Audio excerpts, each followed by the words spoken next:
panel que se lleva a cabo en el Salón 5. El panel que a continuación tendremos es el de financiación y seguridad de las inversiones en un mundo global. Este panel será moderado por Jesús Remón y con la participación de los panelistas Francisco Tábara Córdoba, Martín Acero y Juan Carlos Forero. Cada día es el... Tiene usted la palabra. Muy bien, pues muy buenas tardes ya. Es un honor participar en este congreso y hacerlo delante de todos ustedes y hacerlo en Barranquilla, sin duda alguna. Como se ha dicho por la presentación, nos corresponde hablar de financiación y seguridad de las inversiones en un mundo global. Y para hacerlo contamos en la mesa con tres ponentes de auténtico privilegio. Por un lado, el doctor Tábara, magistrado de la Corte Suprema del Perú durante muchísimos años y también durante un periodo presidente de la Corte Suprema del Perú. A mi izquierda, Martín Acero, socio director de Filippi Pietrocarrezosa Ferrero y Uría, de PPU, y con una amplísima experiencia como abogado en el mundo de los negocios y en el mundo de la financiación de las inversiones. Y Juan Carlos Forero, profesor, especialista en Derecho Penal y en Compliance, que nos hablará también, como socio de PPU, de algunos de los aspectos de la materia que vamos a tratar. Yo me dedicaré muy brevemente a hacer una breve introducción. Es un hecho, y un hecho evidente, que como tal no requiere de mayor demostración, que el proceso globalizador ha conllevado un incremento creciente de las transacciones y de los movimientos de capitales, pero también una deslocalización de los procesos de producción, de manera que se ha generado una competencia entre regiones y entre sistemas. Y es un hecho también que ese proceso globalizador en el ámbito económico, de los servicios, de los movimientos de capitales, no ha estado acompañado de una globalización jurídica. No hay una globalización jurídica. El derecho, y estamos en un congreso cuyo driver esencial es el Estado de Derecho, proporciona lo que podemos denominar como la arquitectura oculta del progreso. La arquitectura oculta del progreso. En palabras del gran filósofo Sloterdijk, podemos decir que es el sistema inmunológico de la sociedad. Habla Sloterdijk del escudo gorgónico que nos protege de los monstruos. Y lo sabemos porque hace ya muchos años nos lo enseñó bien von Hippel, que el derecho cumple una función de respuesta a las necesidades sociales, lo que él denominaba la Antwortfunktion del ordenamiento jurídico. Pues bien, la necesidad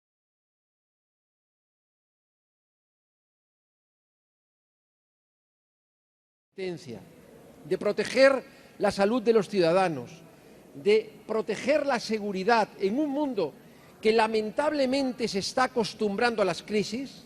Desde el año 2007 hemos ido encadenando la crisis financiera con la crisis posteriormente sanitaria y estamos permanentemente en el reto de una crisis climática y de una crisis medioambiental.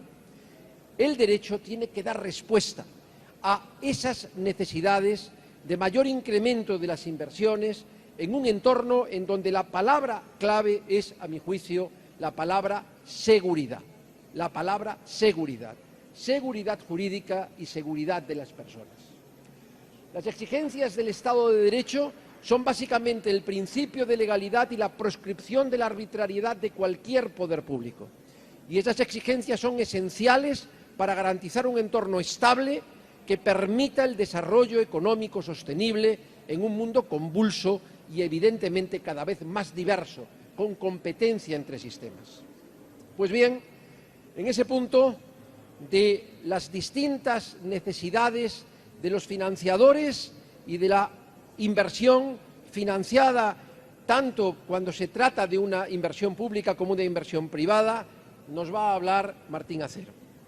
Pero también hay, junto a esa necesidad de inversiones, la exigencia de que haya un plano o un marco común de juego en el mundo de la financiación, de que haya unas reglas de igualdad de armas, de que se proscriba y se excluya toda fórmula de corrupción, de soborno o de colusión. Y ahí interviene el derecho penal y las exigencias del compliance, la necesidad cada vez más acuciante de que existan unos estándares homogéneos en cualquier parte del globo para con esa homogeneidad garantizar la igualdad de los operadores y, por tanto, la mayor eficiencia y competitividad del conjunto del sistema. Pero, al final, todo eso tiene que volcarse en el sistema de solución de disputas. La seguridad jurídica, a la que me he referido ya en más de una ocasión en esta intervención, es, sin duda, un valor económico. Es la condición de posibilidad de la economía de mercado. No existe economía de mercado posible sin un ingrediente de seguridad jurídica. Por eso digo, y repito, que la seguridad jurídica es un valor económico. El desarrollo económico, la estabilidad de los sistemas, exige que los operadores, igual que los ciudadanos, sepan siempre a qué atenerse, que haya certeza y previsibilidad sobre las consecuencias de las distintas conductas. La seguridad jurídica atrae la inversión y permite el crecimiento. Y en este punto, el doctor Tabara va a tratar de cuál es la función del sistema judicial para dotar de seguridad jurídica al sistema. Como idea previa, la calidad, la previsibilidad, la eficacia de los mecanismos de solución de conflictos constituyen un factor esencial del sistema jurídico en cada país, un esencial factor de competitividad de cada territorio en el conjunto de la economía globalizada. Y desde esa perspectiva, los sistemas de solución de disputas los he visto siempre como infraestructuras esenciales para la inversión y el crecimiento. Infraestructuras esenciales para la inversión y el crecimiento. Junto al sistema judicial existe también otro mecanismo de solución de disputas que funciona perfectamente en el ámbito de las inversiones y del comercio internacional. Es el arbitraje internacional, una también infraestructura esencial para la inversión y el comercio internacional, siempre y cuando esté dotada de determinadas características, cumpla determinados requisitos y, por tanto, satisfaga las necesidades de los usuarios en la búsqueda de un foro neutral y un foro especializado para la resolución de las disputas. Pero no se olvide, el arbitraje internacional, que es uno de los mecanismos que se están generalizando en la solución de los conflictos en el ámbito de las inversiones, bien sea por la vía del arbitraje de inversión, al amparo de los tratados bilaterales de protección de inversiones, bien en el arbitraje comercial, cuando se trata de disputas comerciales o de disputas contractuales, exige el entendimiento de las especificidades del modelo por parte del sistema judicial, para asegurar la propia sede como una sede amigable para los arbitrajes. También a este punto nos referiremos al final de este panel, si nos da tiempo, y lo haremos con la máxima eficiencia posible, dado el retraso con el que inevitablemente han comenzado las sesiones. Con esta introducción cedo la palabra a Martín Acero, que la tiene en este momento. Adelante, Martín.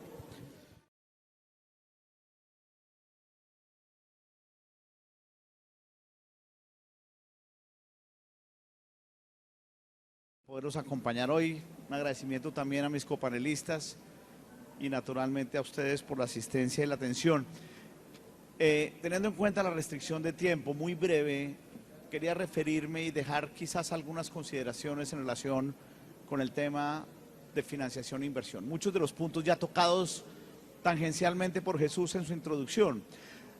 Bueno, lo primero es que la financiación no es un lujo, la financiación no es que se quiera tener financiación, la financiación es una necesidad.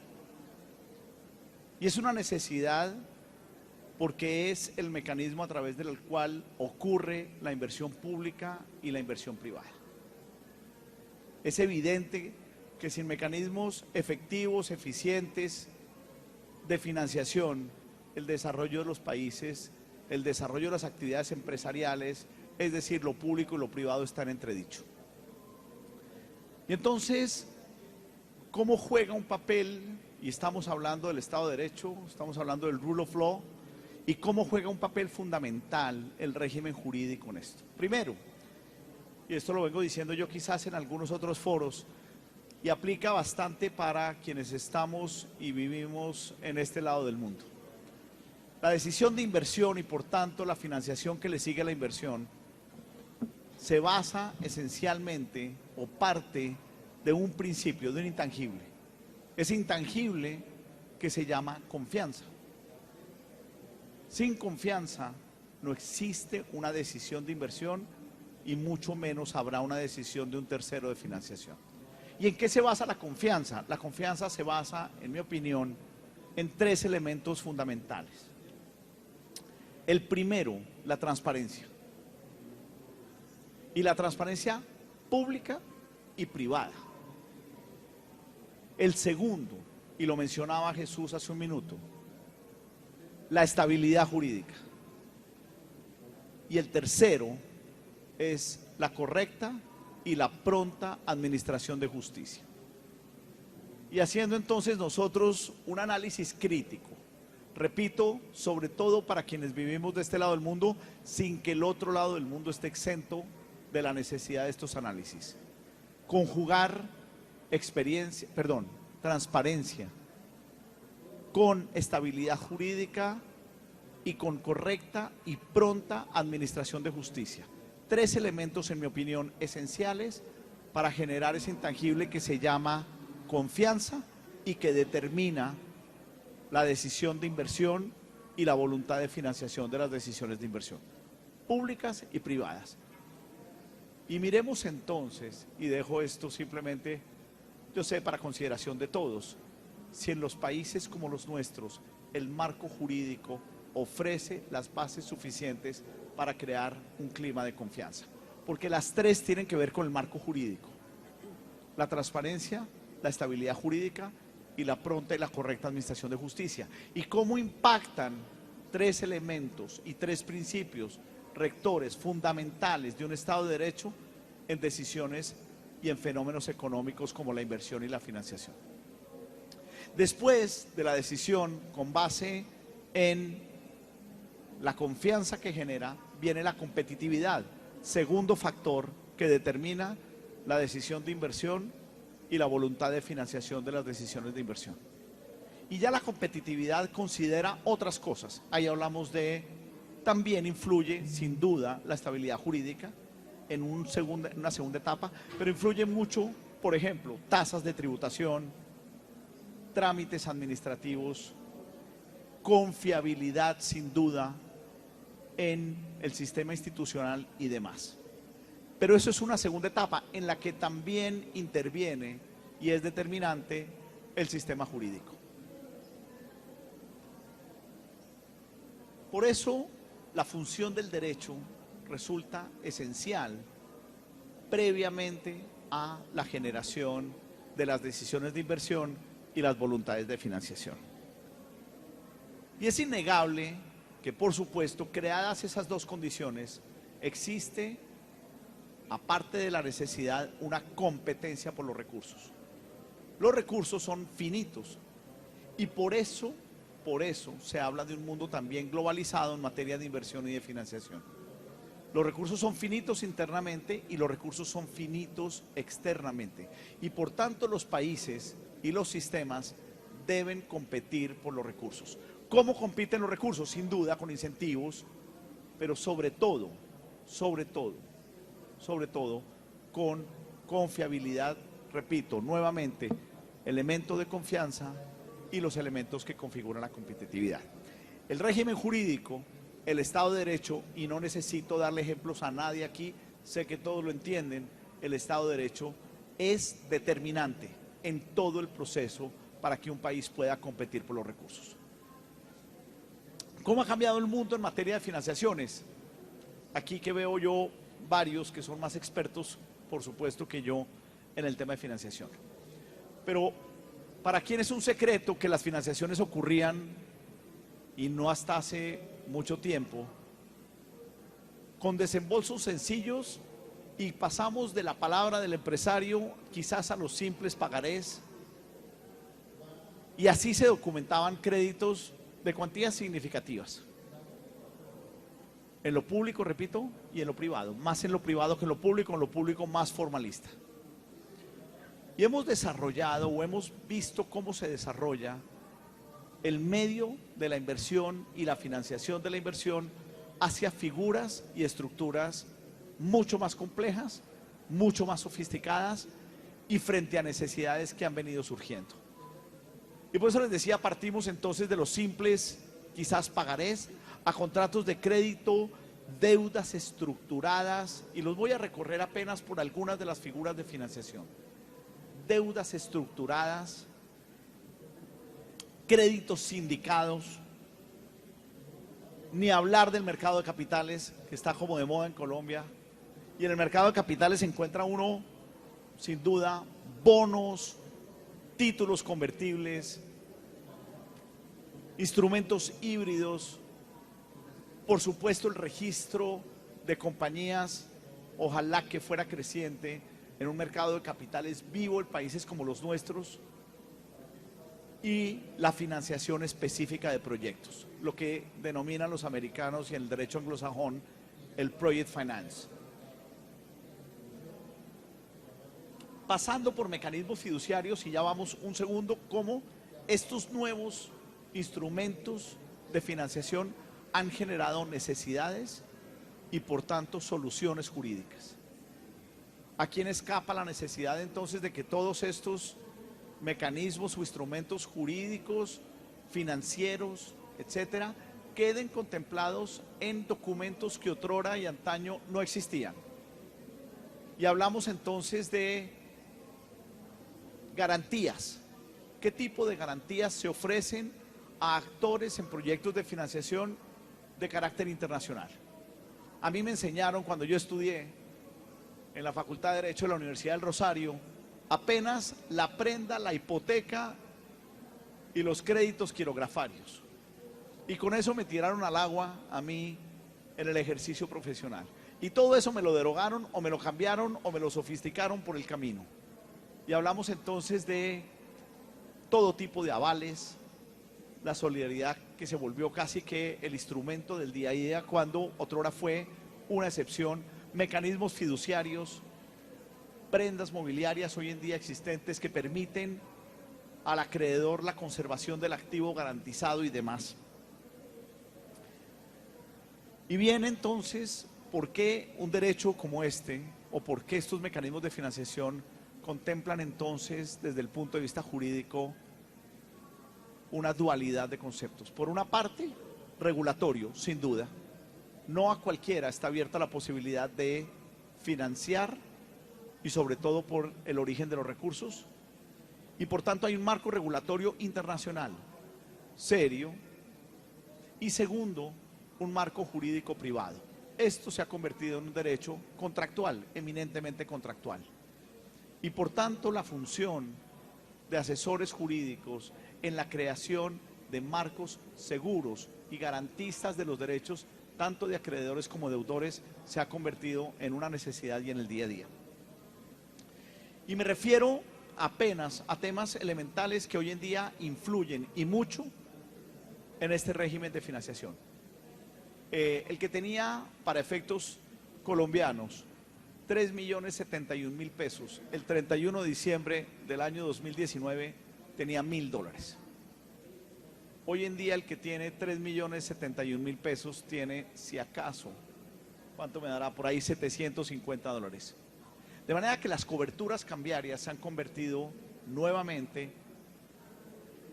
o en un nuevo mecanismo o un nuevo tema que amerita cobertura y regulación específica. Y repito, la función del derecho como garantista de derechos y de obligaciones, tanto de acreedores como deudores. Ni hablar de lo que mencionaba Jesús, leyes aplicables, mecanismos de resolución de disputas, repito, garantías y, muy importante, la ejecución de los fallos. Con esto no me quiero anticipar a quienes me seguirán en el uso de la palabra, pero la ejecución de los fallos que se ha convertido en un asunto absolutamente crítico cuando se trata de operaciones internacionales. Y entonces, Se plantean las preguntas de siempre. ¿Hay de verdad un proceso de estandarización? ¿Hay un proceso de homogeneización en el cual los regímenes jurídicos estén cooperando para facilitar este tipo de operaciones? Y repito, que llegan a lo crítico. Sin financiación no hay inversión y sin inversión evidentemente no hay desarrollo.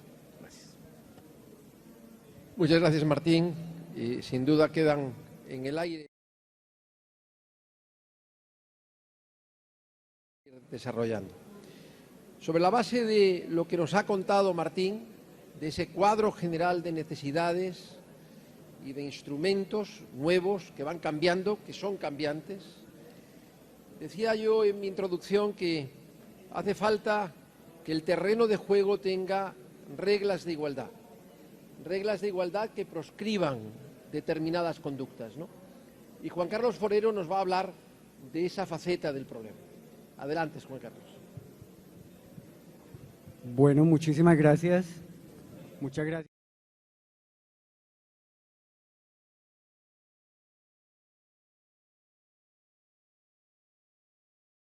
Oímos tanto en Jesús como en Martín, estaban básicamente conectadas con las expresiones riesgo, confianza, seguridad, igualdad, competitividad.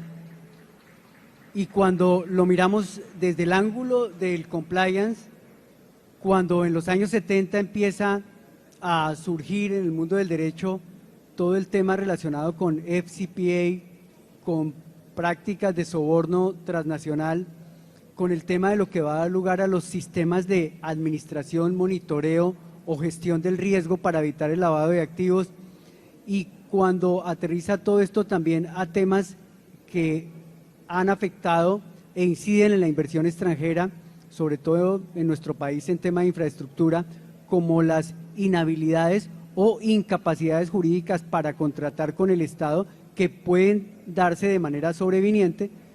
Llegamos entonces a una conclusión preliminar que hace parte de la premisa de esta breve exposición, y es en la sociedad de riesgo, donde el riesgo atraviesa todas las ramas del derecho, ya no es posible unos deberes de diligencia que antes se hacían solamente desde el punto de vista laboral, deberes de diligencia solo desde el punto de vista de la propiedad intelectual, deberes de diligencia solo fiscales o solamente ambientales, sino que todo está llevándonos a que los deberes de diligencia son penales ambientales, penales de propiedad intelectual, penales fiscales, penales administrativos, penales inmobiliarios, y eso lleva a que se presente un problema en algunos países, como en Colombia.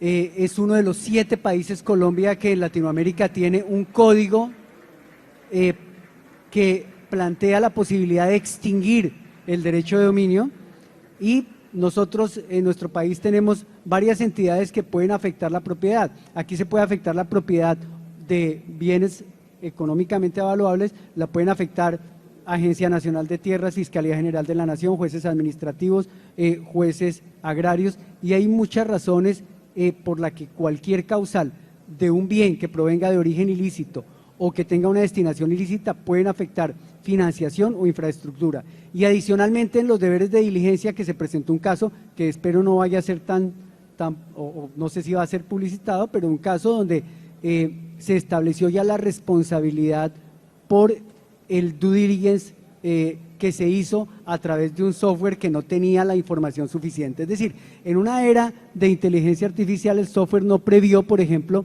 que en nuestro país una persona puede quedar inhabilitada en un tema de financiación e infraestructura, inhabilitada cuando ha sido condenada penalmente en primera instancia y está pendiente, por ejemplo, la decisión de segunda instancia. A veces eso no se entiende en el concierto internacional, o incluso una persona puede quedar inhabilitada en Colombia si fue absuelta, entre comillas, y se le aplicó, por ejemplo, un principio de oportunidad, es decir, la Fiscalía retiró los cargos.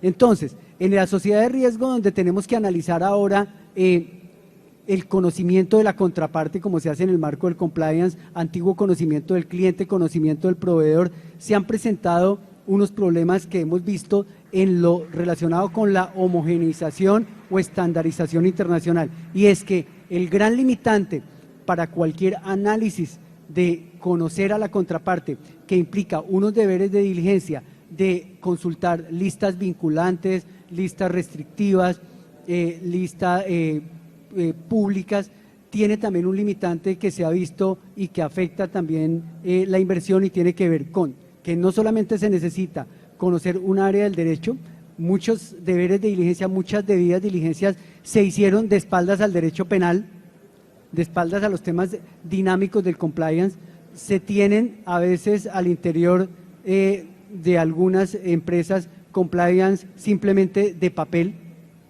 no hay una aplicación y una materialización de los postulados previstos y trazados en una matriz de riesgo.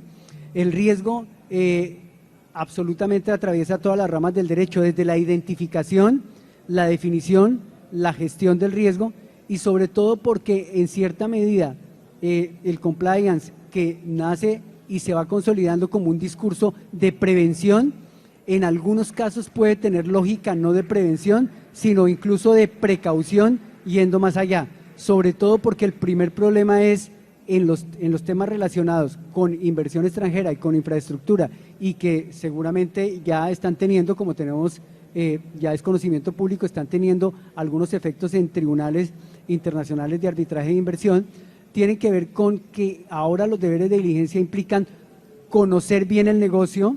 El abogado tiene que conocer bien el negocio para medir el riesgo, entendido el riesgo como la probabilidad de un evento lesivo, diferenciar si hay un riesgo próximo o si hay un riesgo inmediato, conocer también muy bien todas las ramas del derecho del ordenamiento jurídico y conocer obviamente a la contraparte. Sobre ese trípode es que se edifican unos deberes de diligencia que tienen siempre como limitante el habeas data, porque muchos deberes de diligencia se pueden o se han llevado a cabo desconociendo el principio de la autodeterminación informática. ¿Y cuál es el problema?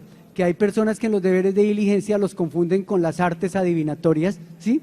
Y los confunden también con un tema de incidencia y medición del riesgo. La otra palabra siempre acá con seguridad jurídica, que va de la mano con todo lo que está atravesando el derecho de finales del siglo XX y obviamente de principios del siglo XXI, tiene que ver con la incertidumbre, con el manejo de la incertidumbre, con el manejo y administración, gestión, monitoreo, control y minimización de un riesgo.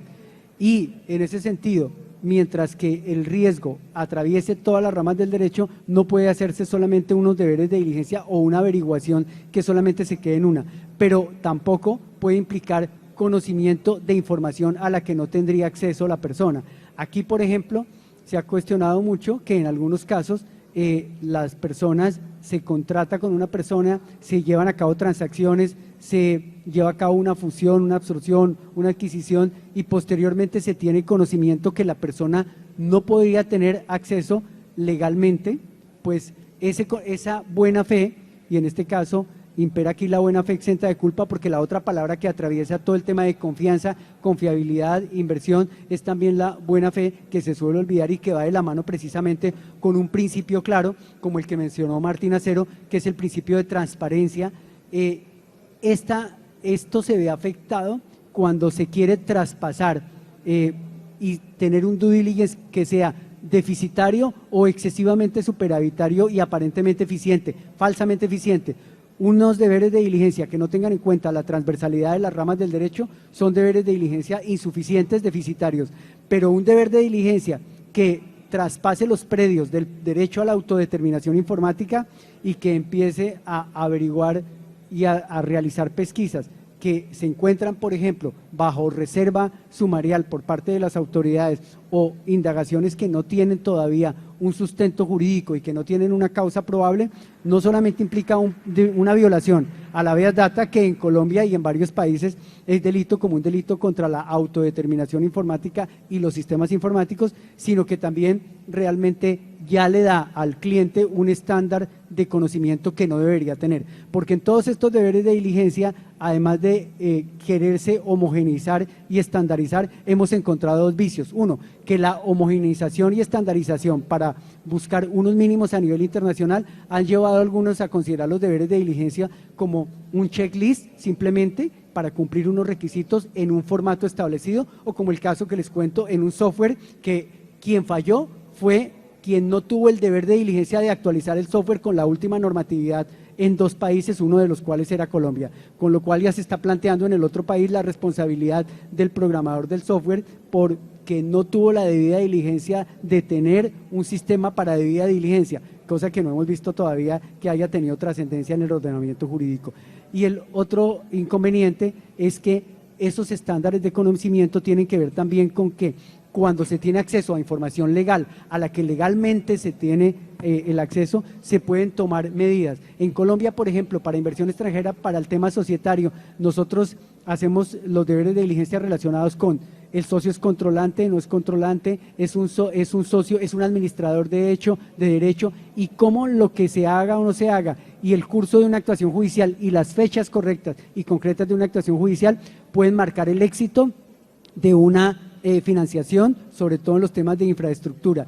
Y esto también tiene que ver con un tema en los 20 segundos que me quedan. No puede entenderse el compliance como algo paralizante y como una barrera para la inversión, sino como el vehículo que garantiza en el marco de la buena fe, la transparencia y la seguridad jurídica que ésta lleguen a buen término, minimizando en lo posible en una sociedad como la que tenemos todos los riesgos. Gracias.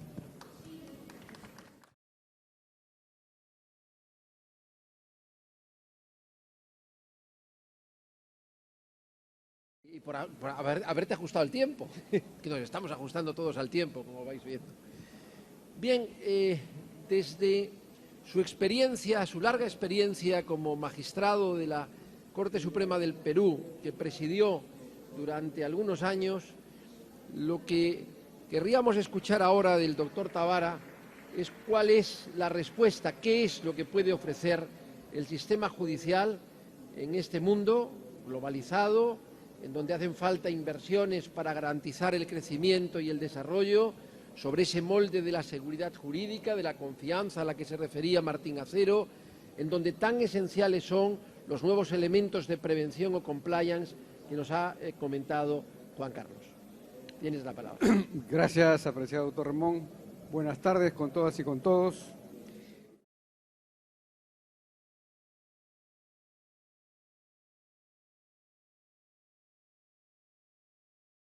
Donde aún se perciben los efluvios del realismo mágico del gran Gabriel García Márquez, el inmortal Gao.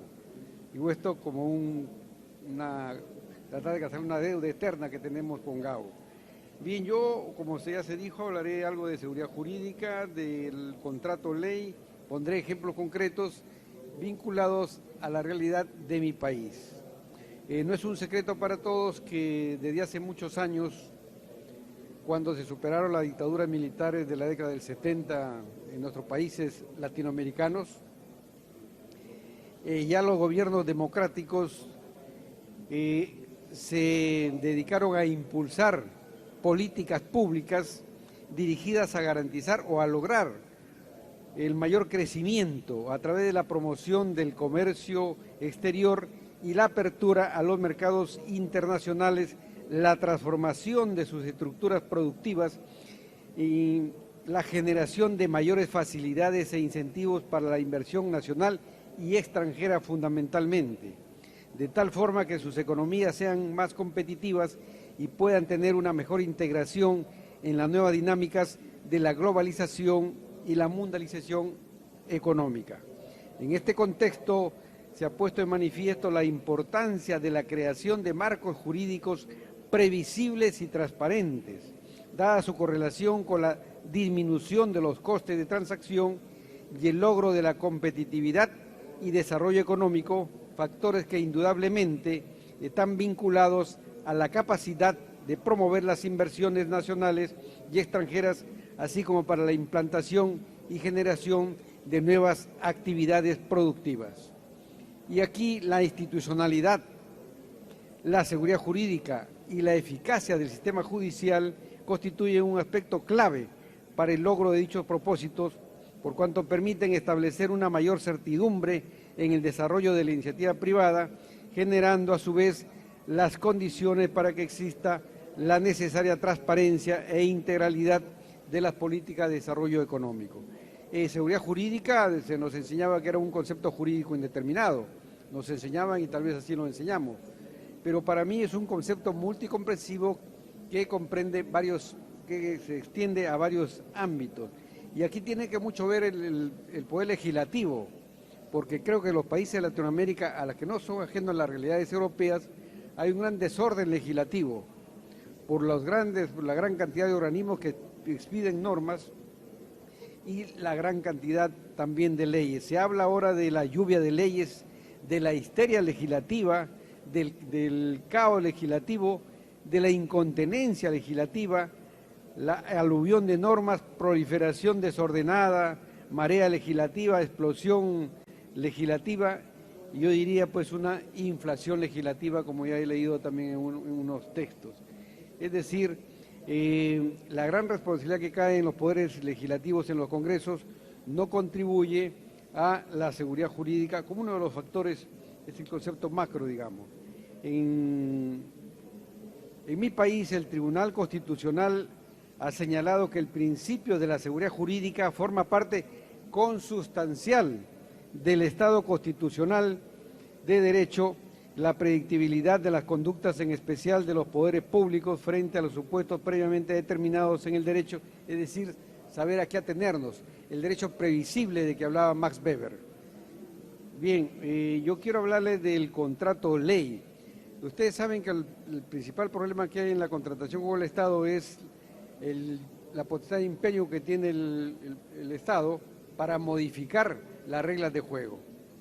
Entonces en mi país, desde la década del 80 y luego el 90 con mayor incidencia, se vinieron expidiendo normas dando de estabilidad jurídica. Pero esto llegó a su cúspide y esto es inédito en la historia constitucional de mi país, y quisiera conocer aquí también la opinión de los diferentes juristas que hay aquí de otros países, si es que en el ámbito constitucional existe esta figura del contrato ley. El contrato ley se consiguió primero alguna norma de rango legal, se incluyó una norma en el Código Civil y luego se perfeccionó en la Constitución vigente de 1993. Esto sobre todo para atenuar o para suprimir la facultad exorbitante que tiene el Estado en cuando contrata como parte. La necesidad de dotar de seguridad jurídica a las relaciones de los particulares con el Estado cuando éste actúa en uso de sus poderes de imperio es la razón de ser de los llamados contratos ley. Y el artículo 63 de la Constitución de mi país, solamente voy a leer la parte pertinente, dice lo siguiente: mediante contratos ley, el Estado puede establecer garantías y seguridades, no pueden ser modificados legislativamente sin perjuicio de la protección a que se refiere el párrafo precedente. Primacía constitucional, el máximo, la norma suprema, la ley de leyes, la Carta Magna, consagra la defensa de estos contratos.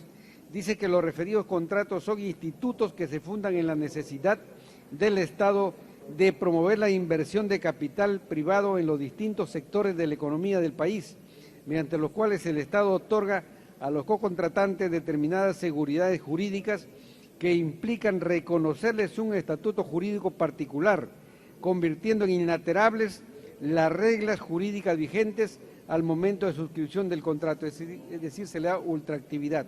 Pero en el tiempo que me queda, quiero hablar de casos concretos. En los últimos años del siglo pasado y los primeros años del presente siglo, el gobierno peruano celebró un contrato de concesión de los servicios públicos de telecomunicación con una empresa española. Y al poco tiempo, era muy deficiente el servicio de telefonía en mi país, y al poco tiempo un grupo de congresistas promovió un proceso de inconstitucionalidad contra este contrato de concesión que tenía el carácter de contrato ley.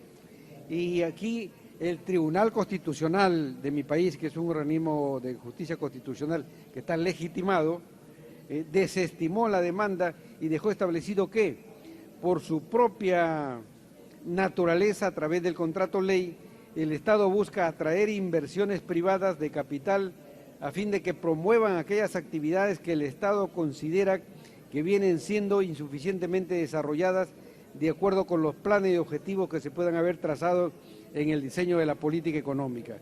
En opinión del intérprete supremo de la Constitución, se había violado este artículo 62 de la Constitución y desestimó la demanda. Y otro caso muy reciente, ya con la pandemia, el Congreso de la República, mediante la figura constitucional de la insistencia, es decir, el Ejecutivo ya observado una ley, suspendió los peajes. Saben lo que es un peaje, creo, en todos nuestros países. ¿Y qué dijo el Tribunal Constitucional? También declaró fundada la demanda. Declaró fundada la demanda contra esta ley dictada por el Legislativo en ejercicio de la facultad constitucional de la insistencia. Y obviamente esto va a generar responsabilidades económicas al mismo gobierno, ¿no? Porque era también un contrato de concesión y el legislativo, bajo el supuesto del estado de excepción y de que para proteger el libre desplazamiento de los vehículos, para que llevaran medicinas, etcétera, etcétera, dejó en suspenso. Y en un artículo, en un párrafo segundo del mismo artículo, dijo que esta suspensión del cobro de peajes no daba lugar a ninguna responsabilidad indemnizatoria. Entonces, el Tribunal Constitucional ha excluido del ordenamiento legal peruano esta ley por ser inconstitucional y sobre todo por atentar contra el artículo 62 de la Constitución, y aprovechó también para interpretar y regular los marcos que tiene el Congreso de la República para legislar en pandemia en las audiencias que hacen virtuales. Creo que lo dejo ahí, doctor Ramón. Muchas gracias. Pues muchísimas gracias, doctor Tavara, por su también...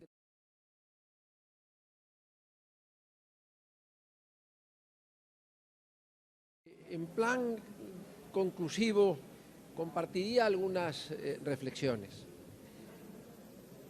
El driver esencial que ha guiado las intervenciones que hemos escuchado ha sido, o lo podemos resumir en las palabras de seguridad y confianza.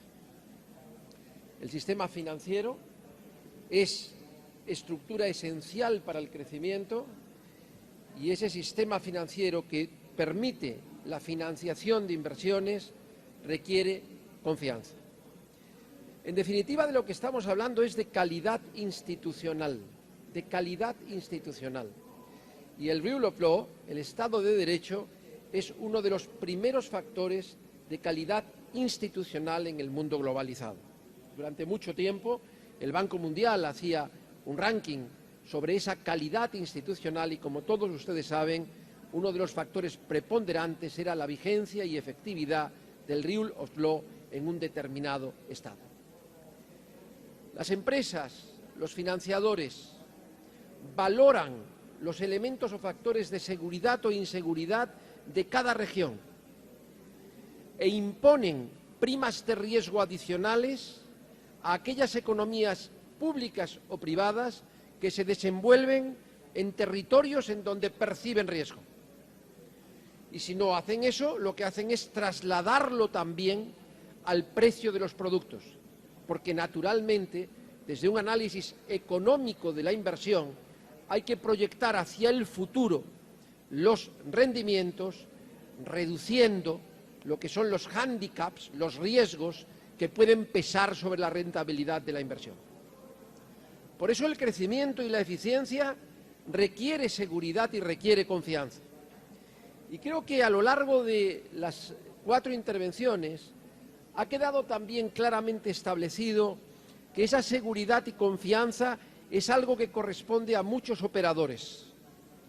Corresponde a los propios operadores públicos y operadores privados, que deben asumir estándares homogéneos en materia de compliance y en materia de financiación para afrontar estos retos. Corresponde al Poder Legislativo y corresponde al Poder Judicial y a los sistemas de solución privada de disputas, que es lo que denominamos arbitraje. Yo, como conclusión reflexiva final, diría que el reforzamiento de la seguridad jurídica en las democracias, en el momento actual en que vive el Estado de Derecho, exige analizar tres factores esenciales sobre los que pivota la eficiencia del modelo. Por un lado, lo que podemos denominar los factores funcionales. Cuando hablo de factores funcionales, hablo de la diversidad de sentidos y de valor, de la diversidad de conceptos que se perciben en todos los operadores económicos y también en los decisores a la hora de resolver. Esa diversidad de mecanismos, de sistemas jurídicos, es un factor de incertidumbre, es un factor de dificultad para la seguridad jurídica.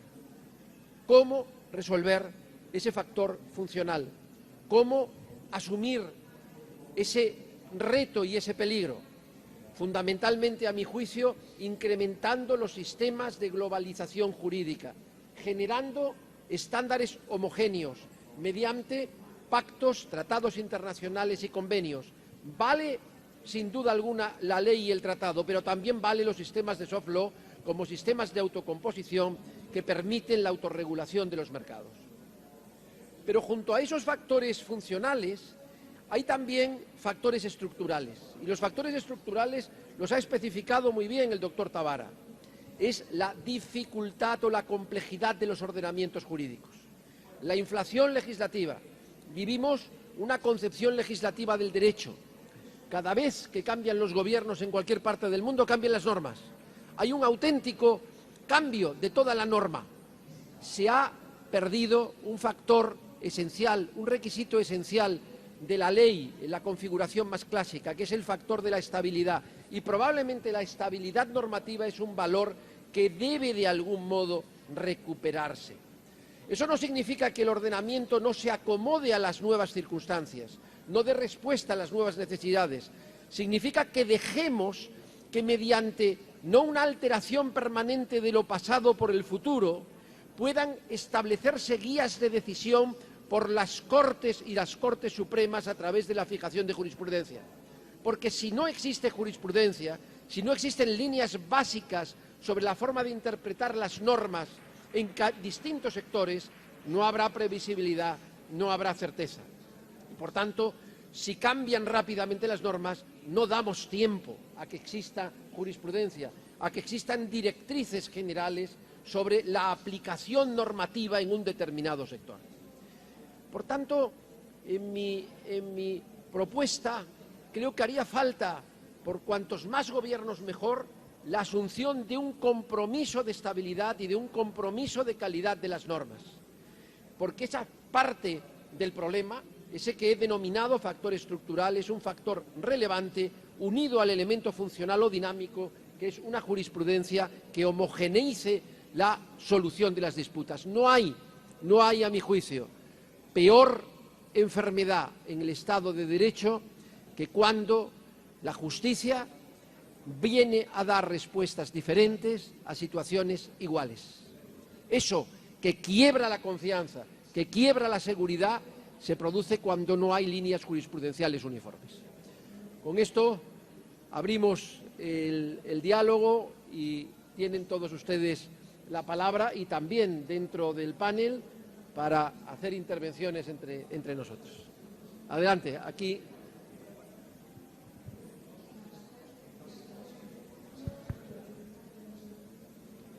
Muchísimas gracias por esta muy importante presentación, don Jesús Remón, don Martín Acero, don Juan Carlos Forero y el magistrado Tabara. Muchas gracias por su interesante e ilustrada participación. Ha arrancado este panel don Jesús con una frase que me ha llamado la atención, y es que el movimiento de capitales no ha estado acompañado de una globalización legal. Y estoy plenamente de acuerdo. Pero entendamos que esa globalización legal es un proceso muy complejo y que tiene fases y toma tiempo. Y de alguna manera uno podría decir que viene una primera fase que es donde quizá la más sencilla, por lo menos ilustrativamente, y es cuando los operadores económicos privados van intercambiando y haciendo transacciones mercantiles, y ahí vamos encontrando lo que quienes ya peinamos algunas canas hemos visto como la evolución contractual, y hemos visto por lo menos cómo en estas jurisdicciones de estirpe civil los contratos pasaron de ser unas cosas muy simples que eran casi supletorios de lo que decía la ley a contratos muy complejos que hemos asimilado de lo que uno podría llamar una nueva lex mercatoria que nos ha impuesto el mundo anglosajón como lugar y jurisdicción de los principales centros de capitales como Nueva York, Londres y los asiáticos que se rigen por ese sistema también. Y eso desde luego va acompañado, si se quiere, con alguna, y ahí hemos visto pues llegar toda clase de figuras como los reps and warrants, los material adverse clauses, mucho más arbitramiento internacional, todo eso. Eso va acompañado también, si se quiere, de una adaptación normativa, administrativa y en algunos casos legal.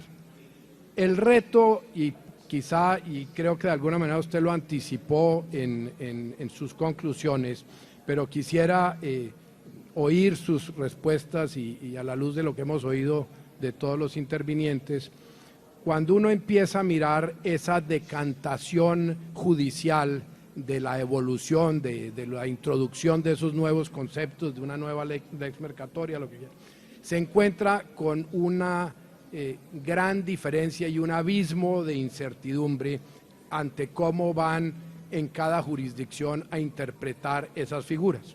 Uno hace, por ejemplo, un ejercicio de los llamados representations and warranties o declaraciones de causalidad en aquellos países que tenemos teoría de la causa en el derecho civil, y la diversidad es fenomenal, es decir, hemos visto interpretaciones en una línea en Chile, otras en México, otras en España, otras en Francia, otras en Italia, incluso en Colombia en la justicia arbitral, solo en esa institución.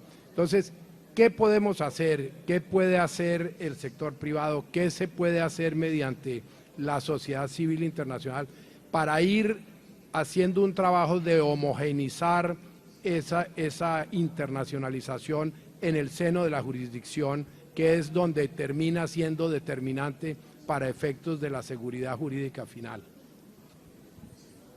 Martín, ¿quieres? No, yo creo que todo lo que plantea Diego es correcto, digamos, es una interpretación adecuada. Yo he venido insistiendo en que el papel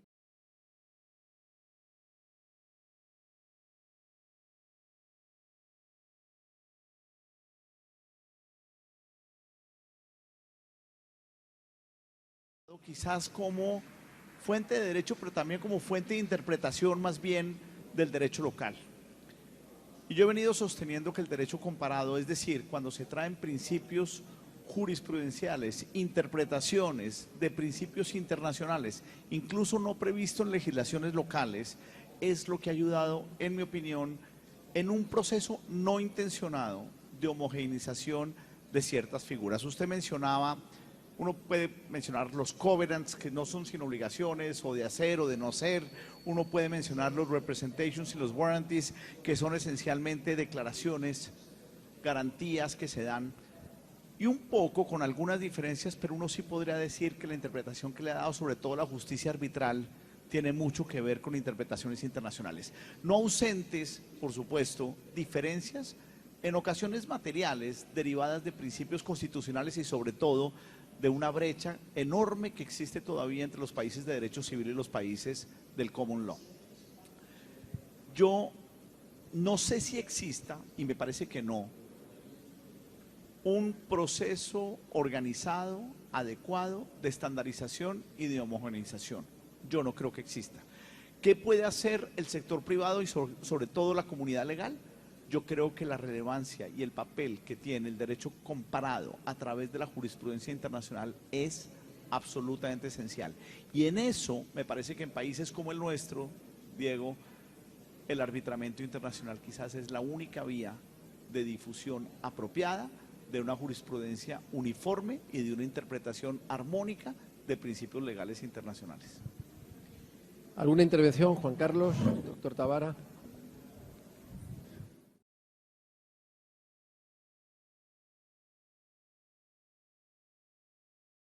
latitudes, bueno, más en nuestros países, el derecho se caracteriza por ser impuntual. El derecho llega casi siempre tarde a su cita con la realidad. La idea es que en estos casos la política no le madrugue antes, que es lo que suele suceder también, y que tiene que ver con decisiones a veces políticas, a pesar de que incluso puede haber normas similares. Entre otras, en materia de compliance, de prevención de lavado de activos y de criminalidad, nada más homogéneo y estandarizado que las modalidades de delincuencia transnacional.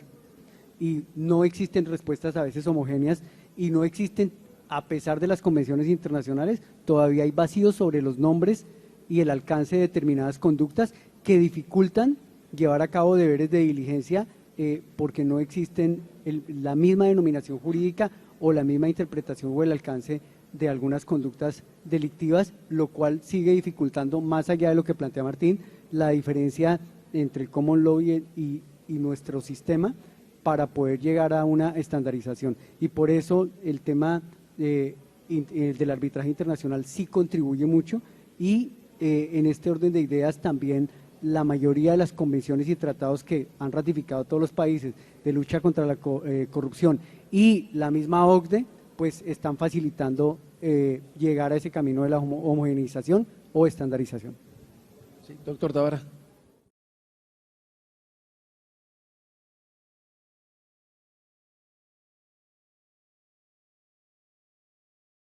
Obviamente, uno del telos de la jurisprudencia es lograr predictibilidad, principio de igualdad y seguridad jurídica, ¿no? Pero también cuando hablamos de un proceso, me viene a la memoria que tengo una cita de un jurista mexicano que él dice, cuando hablamos de un proceso, debemos descender del paraíso de los conceptos al purgatorio de las normas y después al infierno de los actos del proceso. Pero el viaje del paraíso al infierno es de ida y vuelta y con paso forzoso por el purgatorio. Cipriano Gómez Lara, es fundamental, es muy complejo impartir justicia. Tal vez solamente podamos razonar de la complejidad que significa impartir justicia cuando uno es juez o cuando anda trabajado junto a un juez. Bien, yo creo que el tema clave para la seguridad jurídica, la institucionalidad, la seguridad de las inversiones es, visto desde el punto de vista macro, fortalecer nuestro sistema democrático de gobierno. Las democracias europeas están más avanzadas, las democracias en Latinoamérica son democracias incipientes, democracias en formación. Las mayorías, la brecha económica que hay de desigualdad es muy fuerte acá en América Latina. Entonces un reto es ir disminuyendo, acortando esas brechas. Que la población, que las mayorías de los pueblos sientan que la democracia es un sistema que le da ventaja. Nosotros tenemos la convicción de que la democracia es el entorno más idóneo para el desarrollo de la persona humana con dignidad. Pero esto tiene que sentirlo también las mayorías. Y en mi país hubo un gran político que falleció a los 100 años y parafraseándolo, él dijo en el año 1958 en un discurso que debemos estar convencidos de que la democracia siempre está sometida a prueba, pero convencernos también que la democracia con todos sus defectos es mucho más ventajosa que las dictaduras con todos sus espejismos. Muchas gracias. Gracias.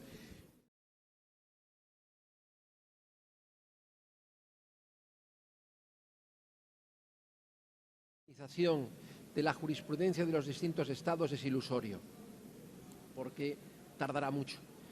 Por tanto, como ese problema donde se plantea es fundamentalmente en el comercio internacional y en las inversiones internacionales, esa es la razón fundamental por la que se acude al arbitraje internacional como mecanismo de solución de disputas.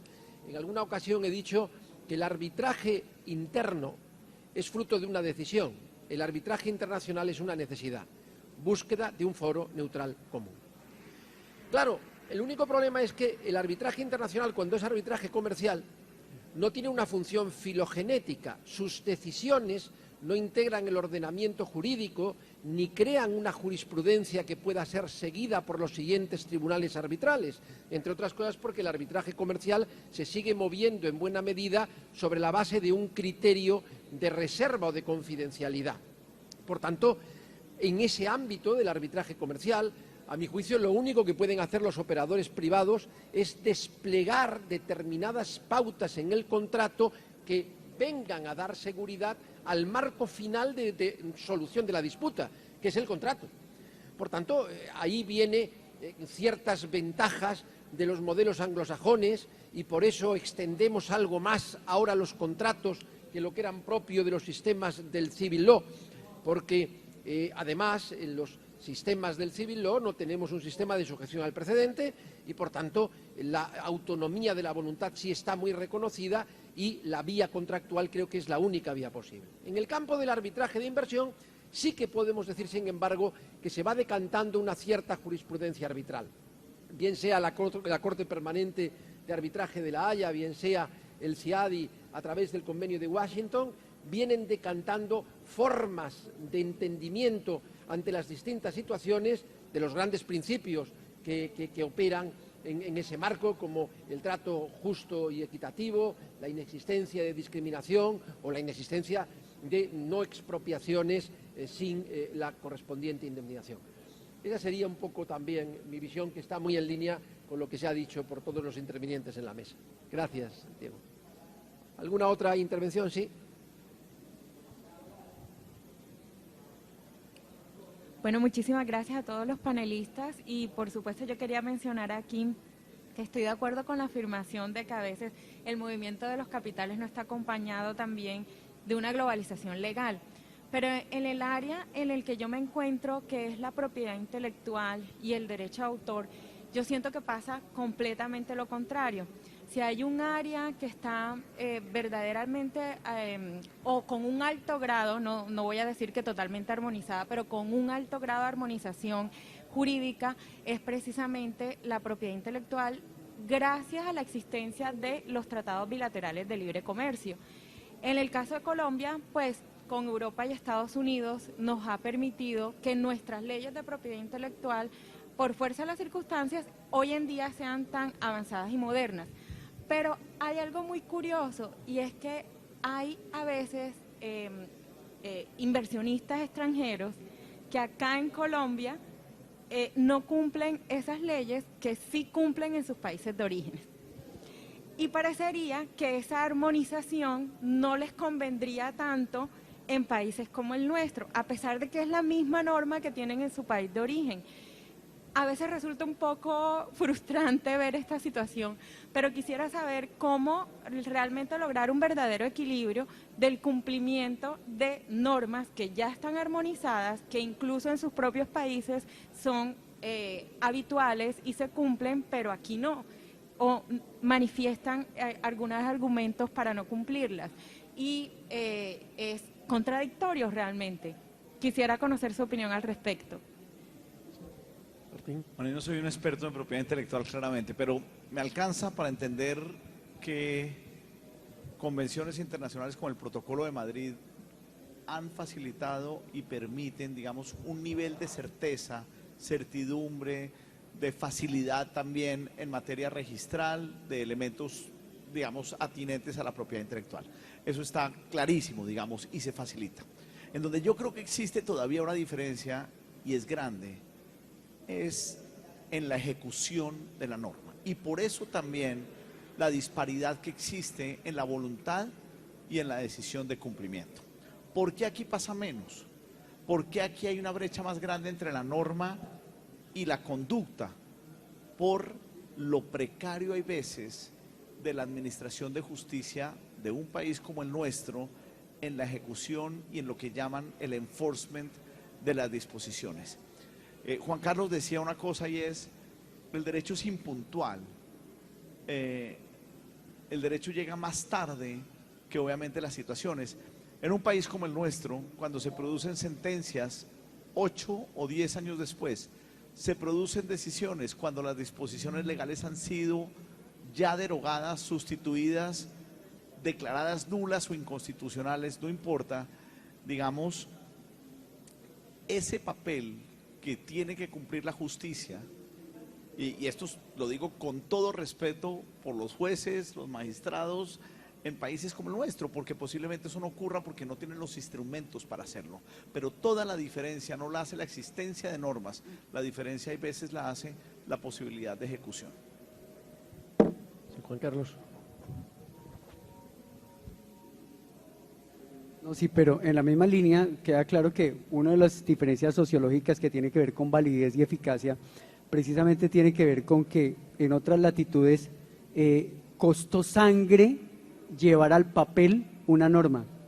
Nosotros siempre hemos tenido la tendencia de una ley importada que no paga tributos y cuesta sangre llevarla a la práctica. Esa es la diferencia. Doctor Tavara, ¿alguna adición?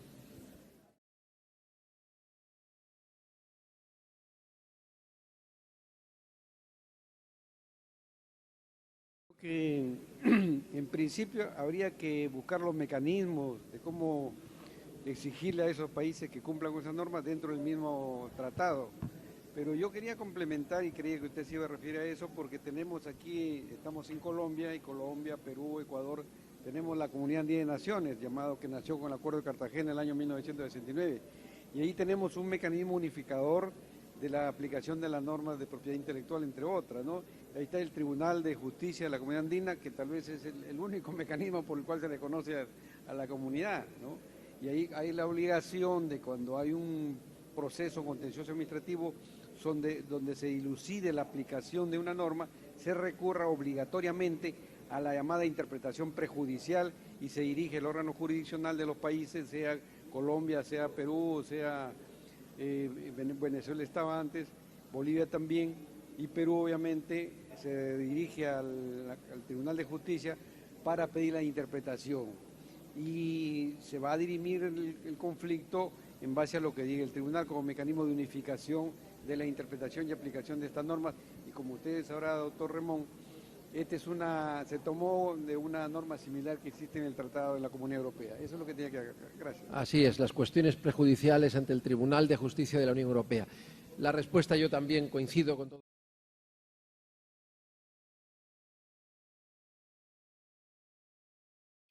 Responsabilidad internacional de los Estados, cuando lo que existen son convenios internacionales y siempre y cuando existan mecanismos superiores, bien de unificación o de exigencia de responsabilidad. Yo creo que no tenemos más, ¿no?